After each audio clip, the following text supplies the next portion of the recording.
You're listening to Weather with Enthusiasm. Sunday, November 19th. Get ready for an exciting weather episode. Meteorologists have collected. Weather with Enthusiasm is his podcast. We have something truly amazing that just happened for this week. Something that doesn't usually happen in this day and age. An Arctic blast that was forecast to make it into the Midwest this Tuesday is no longer forecasted to happen. This is going to make long-term weather forecasters totally ecstatic. As they forecasted the Arctic blast to come during the final week of November or the first week of December. Currently, forecasts indicate an Arctic blast will indeed be coming during the final week of November and not beforehand. So it's really quite amazing. The Arctic air was expected to come into our area on Tuesday, but a storm system in Canada went further north than expected and has locked off the Arctic air. These are words that you hear during an El Nino season. You know, as of a week ago, the Washinton Post published an article, maybe it was 2 weeks ago, that the synoptic weather has not made any changes which reflect El Nino at all, and they came up with 3 hypotheses as to why that might be. Perhaps this year things are going to be different, and the El Nino actually perhaps will not be affecting the weather pattern at all. That still is a strong possibility. Oh, thank you. You have to realize the upcoming week, there's a strong resemblance between this and what happened back in December of 2019 and January 2020. Back then, we were in the middle of a La Nina year, but in the middle, all of a sudden, we had an El Nino weather pattern that developed. Things became quiet here in the Midwest. The southern stream became active, and the Arctic air was locked up. So we were expecting Arctic air to make its way down for sure into the Chicago area, but it's not going to be happening.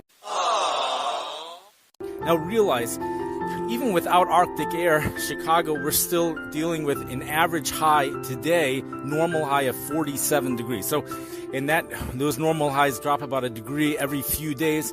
So highs in the mid-40s, that's normal. We are going to be going into a below normal weather pattern. Granted, it's not Arctic air, but it will be a below normal weather pattern. We've been under really a ridge that has been bringing very nice weather last week and the week before.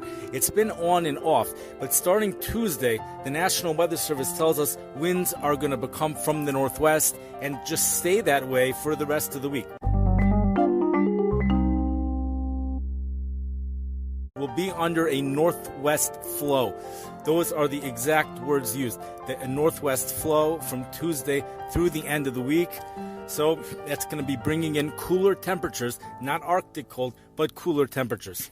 So when does the Arctic air arrive? For those people that are wishing for storms, you know, the best part of the Arctic air for people who love snowstorms is the fact that it's a sign that the weather pattern there's an amplitude. The jet stream has made a dip, and these are things which really intensify storms. So even if the air is cold enough for snow without the Arctic air mass, the Arctic air really, it symbolizes that we really have a jet stream, an amplitude, as opposed to a zonal flow, and those things really can spin up some strong storms.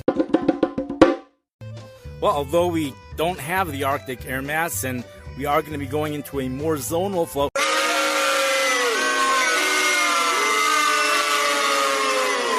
it's not really so much of a zonal flow initially. So we do spin up a good storm, a solid storm, a low pressure system of 29.6.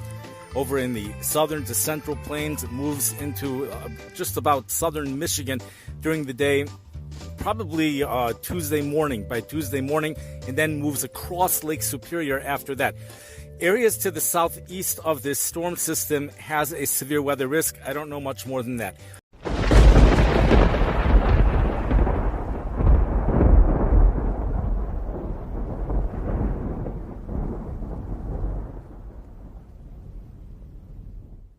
areas to the north of this storm track, that's where you could expect a soaking rain. Those are the words the National Weather Service of Chicago used, a soaking rain. 4 to 8/10 of an inch of rain could be expected. Realize the following. There are two storms. Both of them are taking a more northern track than what we thought a few days ago. The first storm is in Canada. The second one is here in the United States. So the one in Canada, that's the one that blocked off the Arctic air. As the Bismark, North Dakota National Weather Service pointed this out already back on Friday. Really, from reading their forecast discussion, one would think already back on Friday, one would have to question these forecasts of indicating very cold temperatures. But, they were outnumbered, but now it looks like temperatures are not going to be so bad. We still might see a sub 40 degree day, but I don't know if Cincinnati is going to get its first winter feel this week. But next week, the Arctic air comes back. One thing important to point out is that back in 2019 to 2020, the pattern it was a strange pattern. There always was Arctic air forecasted to come just beyond the 7-day forecast cycle. And then all of a sudden something happened, the Arctic air never made it, and then the next 7-day forecast cycle, and so it was always on day 8. There was Arctic air. It eventually made it. Not only that, we eventually got a historical Arctic, 2019 to 20, not 2019 to 2020. This is January and February 2021. We eventually did get a historical Arctic outbreak.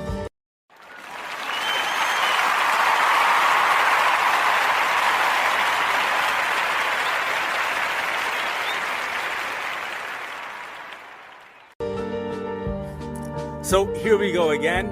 We have an Arctic air mass forecasted to hit the area around day 7 or day 8. Will it get pushed off?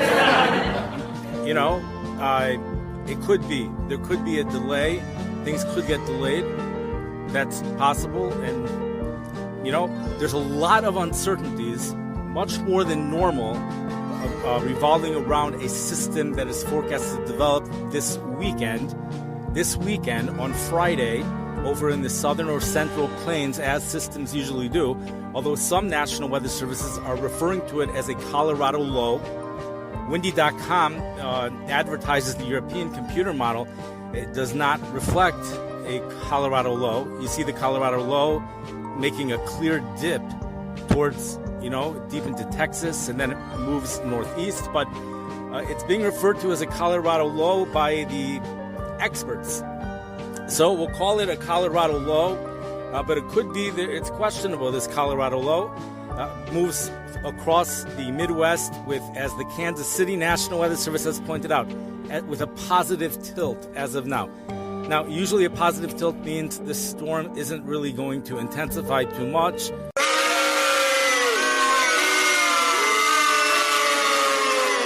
And it's going to be a light precipitation maker. I believe it was the St. Louis National Weather Service who pointed out that the Gulf flow will be blocked off. The Gulf flow will be blocked off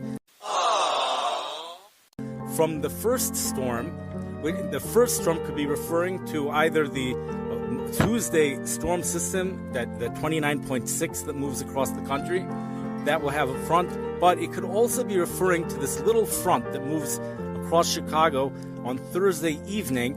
It could be referring to that. Either way, one would think that that's only a concern initially. Eventually, it does seem like Gulf moisture does make it into the system, but for now, we'll just leave it as the unknown. So we have an Arctic air mass that's forecasted to come through the area on day 7 or day 8. From today, or what is perhaps late on Saturday, sometime on Saturday, that front it's very reasonable to believe that front will produce snow. And a lot of times right along the front, you could even get a heavy snow shower. See, even though there's a lot of questions in regards to the low pressure system itself, it's reasonable to think that the front will produce snow. With that being said, the Thursday evening front on Thanksgiving is expected to do nothing over here. similar to the Pacific front that's moved already or will be moving across Rio Grande Village, Texas this evening. That's going to be doing nothing. The cold front, I guess you can call it a polar front, but for, a lot of times there's a mixture of Pacific air, some Arctic air, but a lot of Pacific air, and it gets kind of mixed up in between. It would be very interesting to hear what meteorologist Tom Skilling has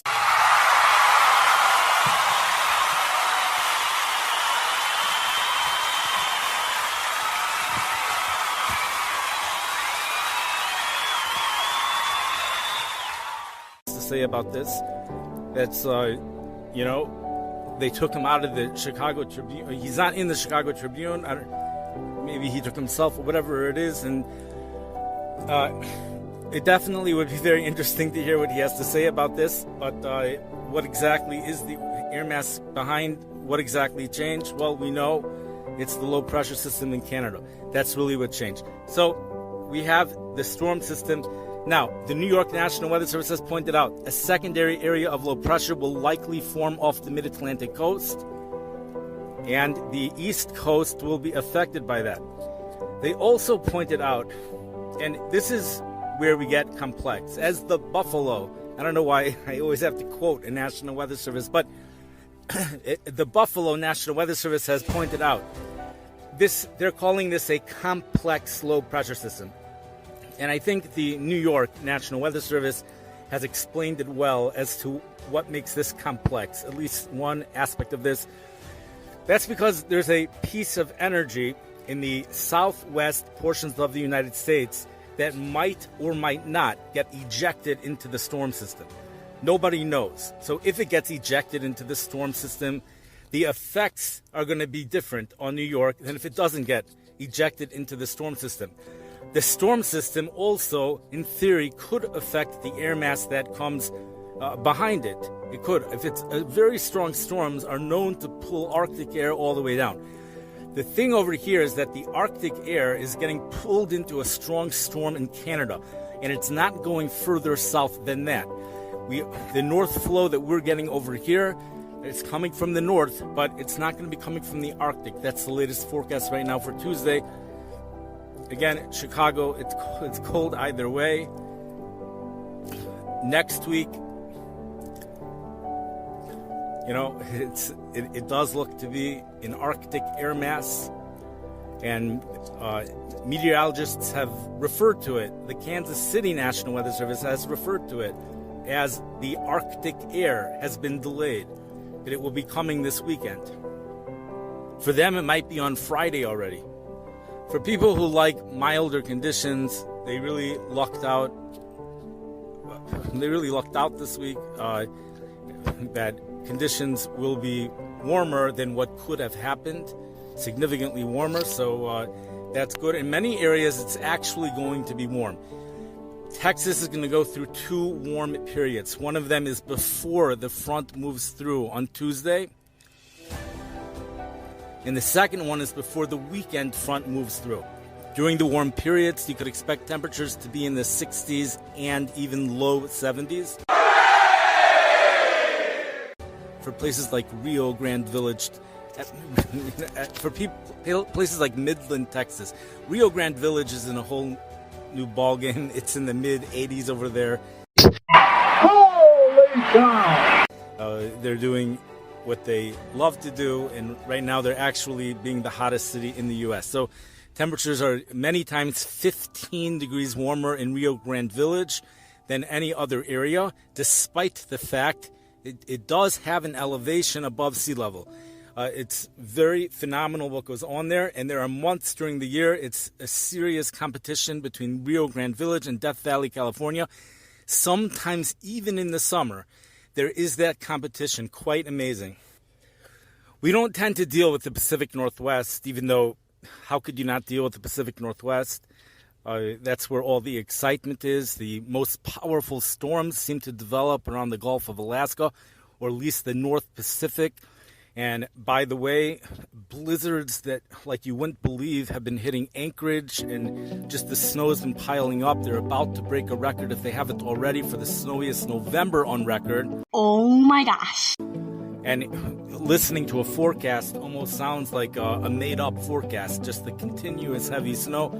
That's what it was last week. Plenty of records that we spoke about earlier. Last week meaning about 10 days ago, where temperatures went into 84 degrees in St. Louis, Memphis, Tennessee, 95 in Oklahoma. Holy cow! Temperatures in the low 90s in Texas, 86 for Mississippi.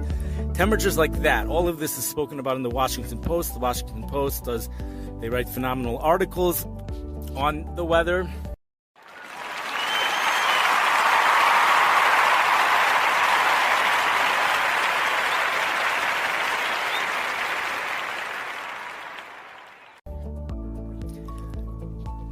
They speak about the El Nino.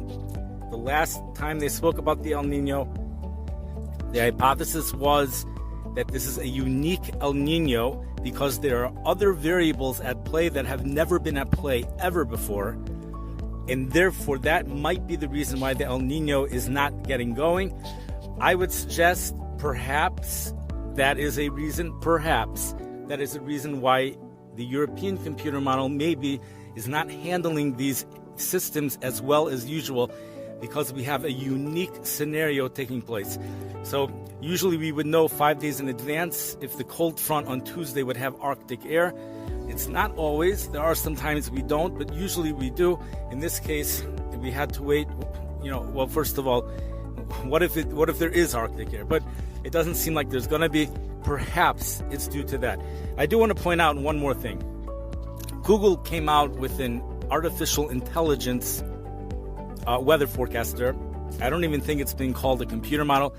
It actually outperforms, according to the Washington Post, it outperforms the European computer model. Nonetheless, even though it outperforms the European computer model 90% of the time, but the combination of forecasters together with the European computer model and all the other models, the thinking is that still has higher accuracy than this artificial intelligence system, whatever you want to call it. So therefore, we haven't moved on to that system yet. The issue with that system is that there's no way to argue with it. It's not as transparent as the European computer model. We know how that one works. We know the variables that are in there. This model works based on patterns. It does outperform the European computer model, but we don't have the reason. We don't have a way to reason with it. So, okay, that's perhaps it's something to look forward to in the future. It would be interesting if anyone does have access to it. It would be interesting to see what it was forecasting for this Tuesday and what it is forecasting for this weekend. Because this weekend, we don't really have such confidence in the forecast. It would be interesting to see if anyone has access to that. Maybe nobody has access to it. In any case, this is probably my third time doing an episode over the next 10 days.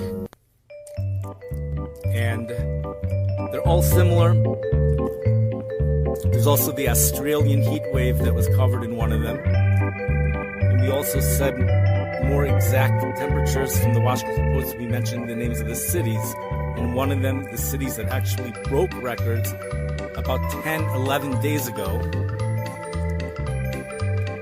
But I think basically, if you listen to this episode, you really have it all for the most part. Okay. Thank you for listening. We have not covered it all, of course. No way. There's too much going on. But we've covered enough for now, and I wish everybody a wonderful week. Enjoy the mild days, especially for places down south where there's going to be more of a roller coaster going on down there. Have a great week.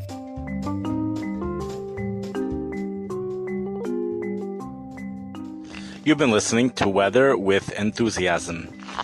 This podcast can be found on almost every platform where podcasts are available.